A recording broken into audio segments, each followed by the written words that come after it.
Here I have DOOGEE N30, and today I'm going to show you how to disable ringtone volume on this device. So if you want to like disable only ringtone volume but not all the others volumes, what you can do about it, you can just tap on this one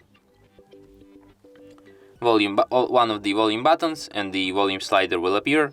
Then you tap on the gear icon and here you can open like all of the volumes.